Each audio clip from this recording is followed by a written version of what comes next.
Newspaper journalism in the arts has been diminishing for years, and even while there was coverage in the local newspaper about the arts, there were disciplines that were being completely neglected, and one of them here was dance. It's a tough discipline anyway. I mean, you really need a background to appreciate dance, whether it's classical or contemporary. And there were golden years here, and we had great critics at the Miami Herald who would help audiences with a way into understanding dance. And so the dance community came and met with me one day and said, "We've had it. You know, there's nobody covering dance at the Miami Herald. Nobody even knows we exist anymore. Our art form's going to die." And I've always had this sort of secret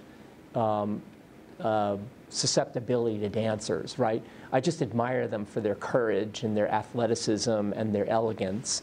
And I felt really badly, and I didn't have a solution, because I know if I marched over to the Herald, what they would say to me at the time was, you know, it's not attracting readers, and it's not attracting advertisers, and you know, we're a business and we have a bottom line. And so I had been invited to the Knight Foundation by Alberto Ibargüen shortly after the meeting with the dance community, where they just complained bitterly to me. They didn't make it my fault, but I was a sounding board.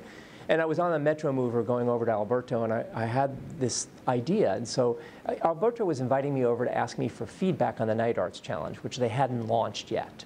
And he wanted to get my feedback on it. So at the end of the meeting, I said to him, "Hey, you're a former publisher. I had this crazy idea on the ride over here about establishing a news bureau for the arts where we would hire editors and writers in 2 languages, at least 2 languages, and then we'd cover stuff, previews, reviews, features. We'd upload them to a website and make them free of charge to any media source that would use them with our byline."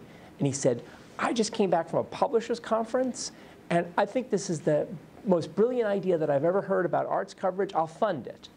So I said, "Well, I wasn't really asking you for money for it." I said, "But I'll take the money." And so he said, "Write me a letter and I'll fund the pilot program for it." And so I did, and he provided a small amount of money, and we began the initiative on dance, and it just took off like a rocket ship.